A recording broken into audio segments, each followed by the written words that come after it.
Okay, this is going to be volume two in a series called Pay Child Support. And of course, they're going to talk about it, and I'm going to give my take on it. All right, let us begin. All rise. Support court with Judge Butler B is now in session. Judge's case number JVB 1046, Katrina case. Thank you. You welcome. You all may be seated. Okay. Miss Katrina, you brought this case before the court. What's going on? Well, our son Caleb James, he just turned 8, and he started school, and already he started having school issues in school. He's been getting into fights with other kids. He's been arguing with the teachers. He's not been doing his homework, and this is completely new behavior. He was an A and a B student, and now his grades are also dropping. And I think it has to do with what Bubba here is doing at home. Okay. Well, what? All right, let me say this before they continue. Um, Looks like they were together in a marriage or quote unquote relationship. I'm assuming marriage because they both have the same last name. And she was saying that, that the child is acting out and not behaving in school. And maybe it's because they're not together, they're divorced.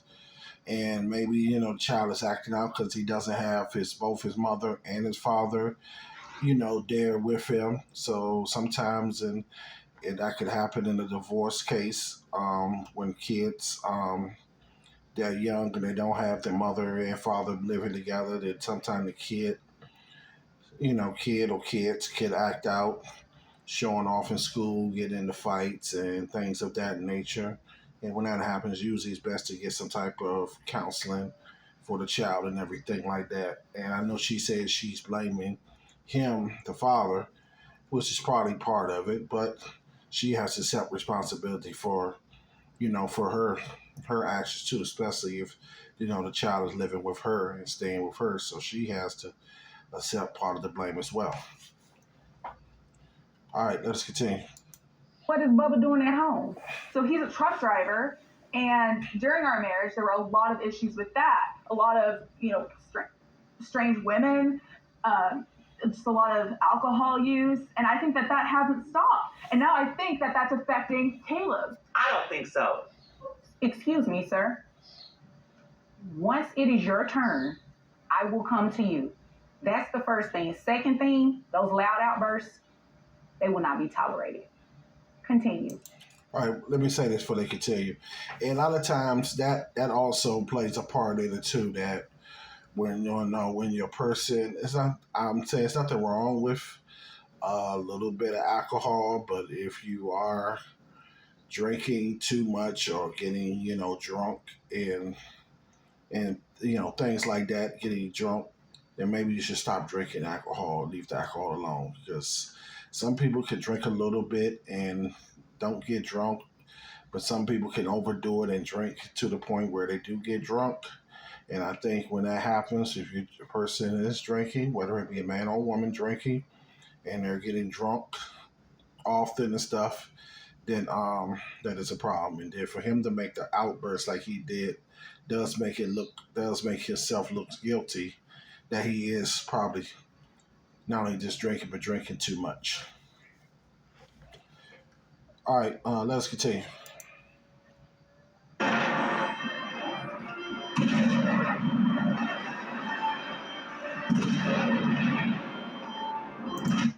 Thank you.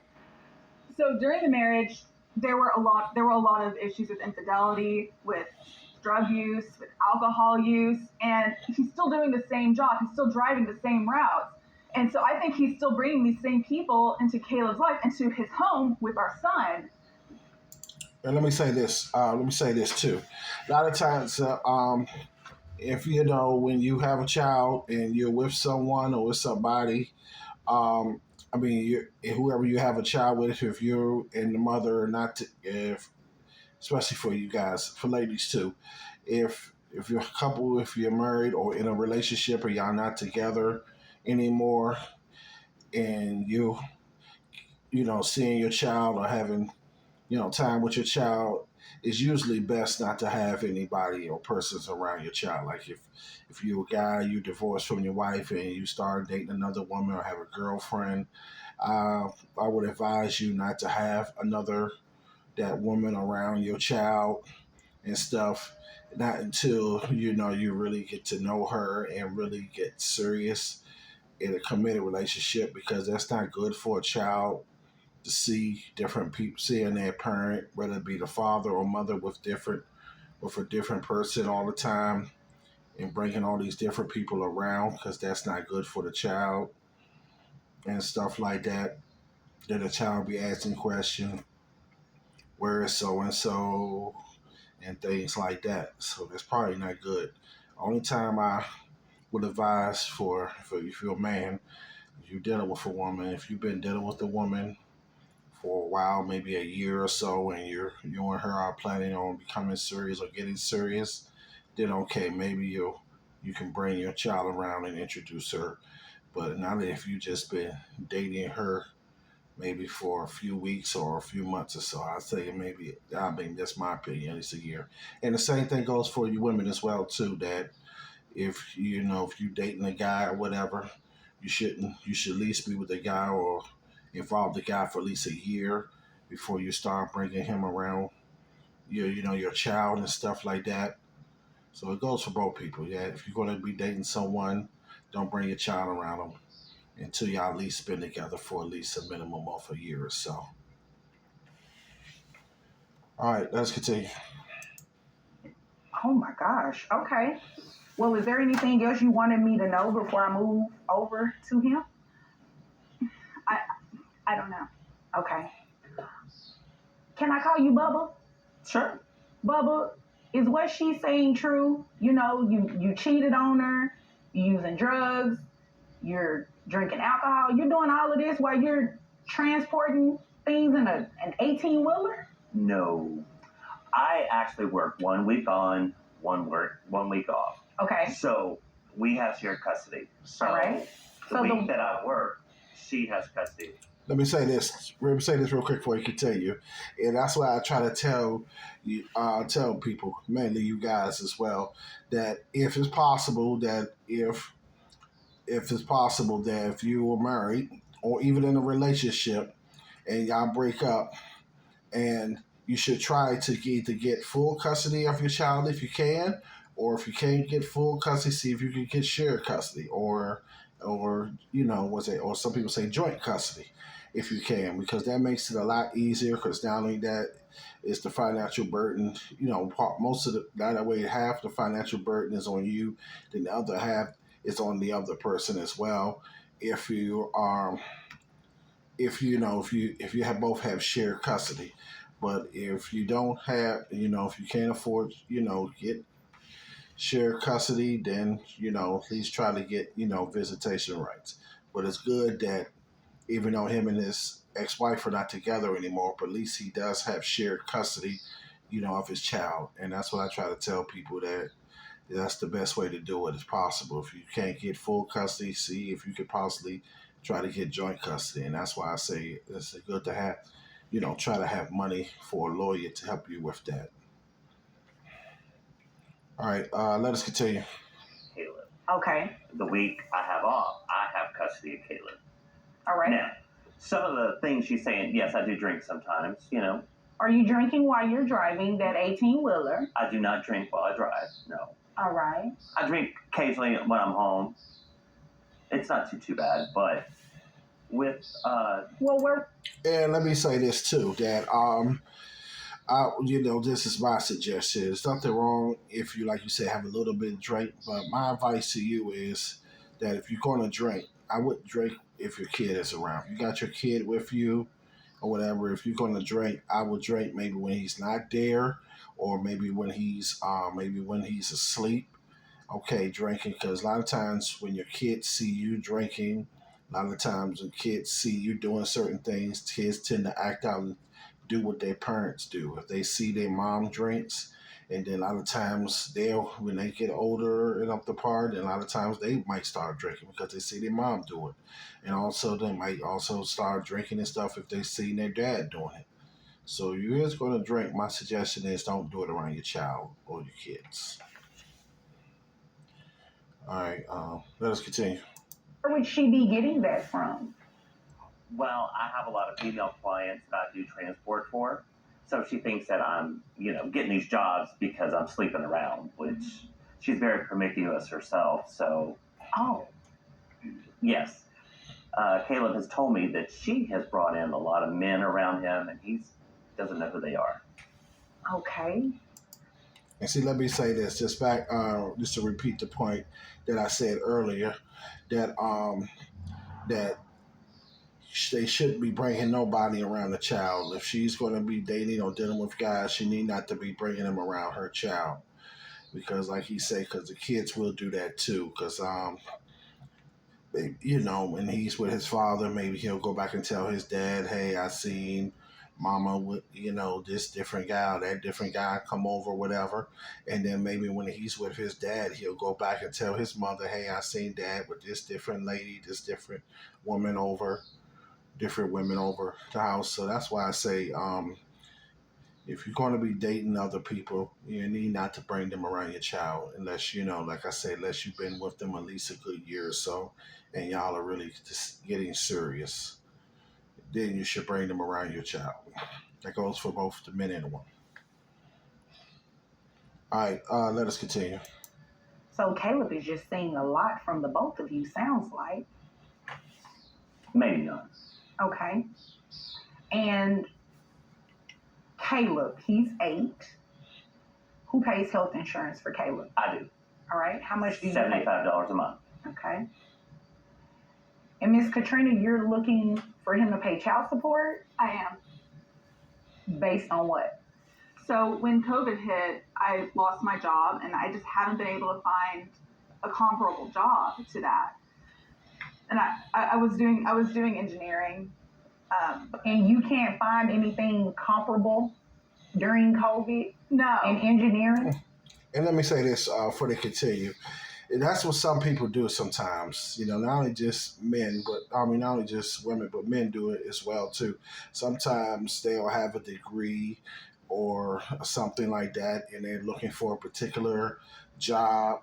And then sometimes, if they don't find this particular job, then they will just choose not to work. Sometimes, if you need a job, you need to just get a job and start working that job until another job comes along or to the job you want come along. But it shouldn't be no excuse why you shouldn't be working.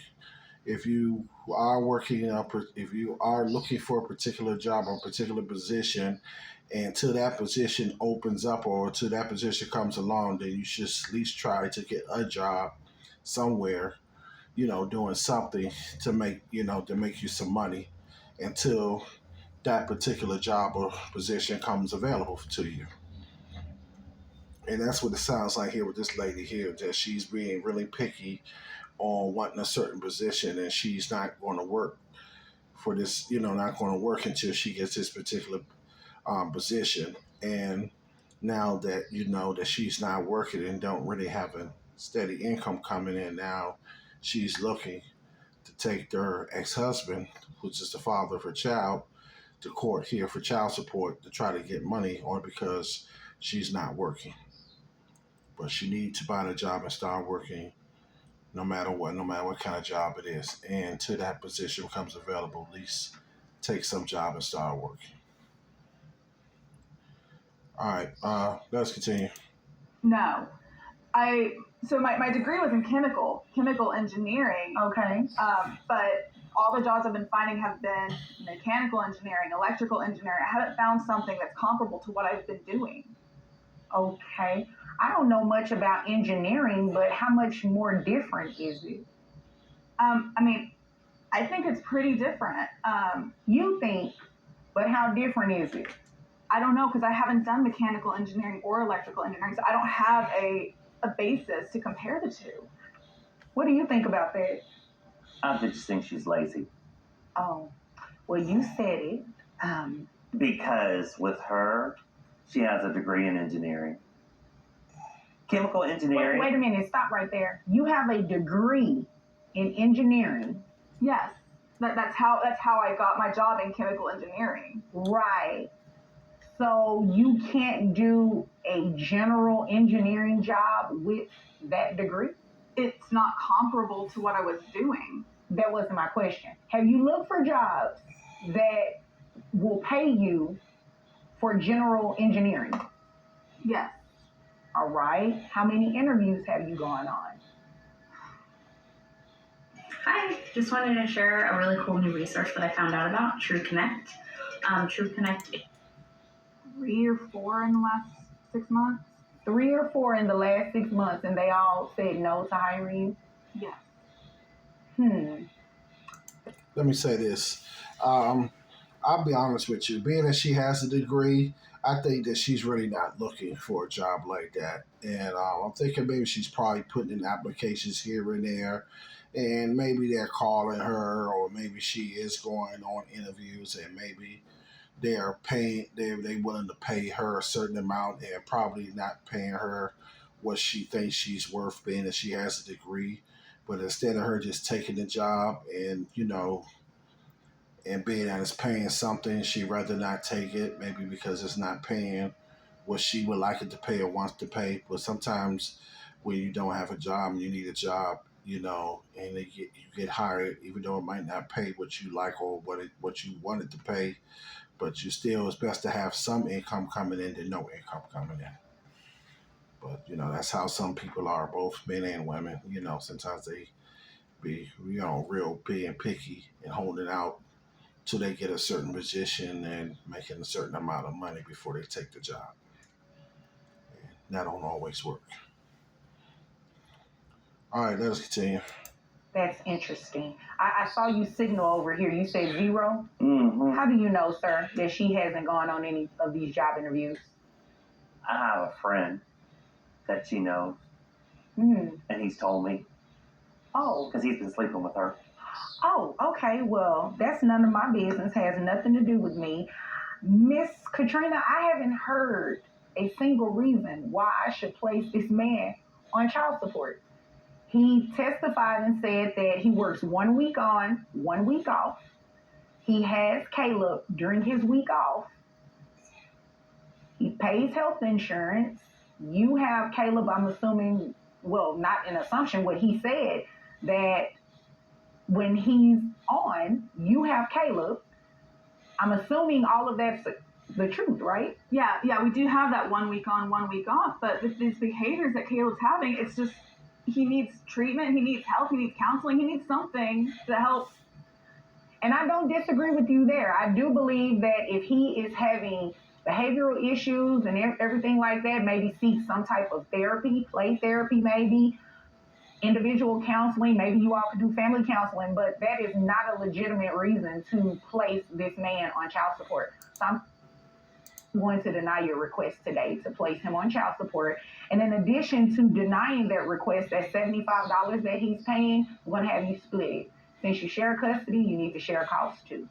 So, That's the reason why I tell you guys or tell people that if you are with someone and y'all don't work out, if it's best to try to get joint custody or split custody or share custody, whatever people call it by different terms, split custody, share custody, or joint custody, where he has the child 1 week, she has a child 1 week. That's why it's good to do that, because now that being that the father's been paying for health insurance, she tried to take him to make him pay child support when they have shared custody already. So now that she, by her coming to court and making him try to get him for child support, and being that he's already covering health insurance for the child, now she's going to have to pay. Now she's going to have to share and pay half of the health insurance. See, sometimes that's what happens sometimes in some cases like this too, that if a person is paying this much or that much for health insurance and child support, and sometimes person tries to be greedy and bring them to court to try to get more money out of them, sometimes it ends up backfiring on them and blowing up in their face. Like it just happened here. She looking to get him to pay child support, and then he proves that he's paying health insurance already. Now she's going to have to come out of her pocket and help pay with the health insurance. All right, let us continue. So $37.50 is what you will be reimbursing him for health insurance every month. Is there anything further? No. Is there anything further, sir? No, ma'am. Okay, well, if there's nothing further, you all are dismissed. Thank you, ma'am. You're welcome. Well, anyway, that's it for that one. That's what happens sometimes when you have to, when you try to bring a person to court and have to pay child support. Sometimes you run into something like this, and sometimes when a person, pretend to, bring a person to court and try to be greedy, sometimes it end up backfiring on them, and then they end up have to pay, out of pocket as well. So anyway, that's it on that one. So all I ask now is that you all, like, comment, subscribe, and share the video with other people so they can learn the truth and learn, about this, so they won't get caught up in a situation or circumstance like this, or if they do, then they pretty much know what to expect. Anyway, take care. God bless. Peace.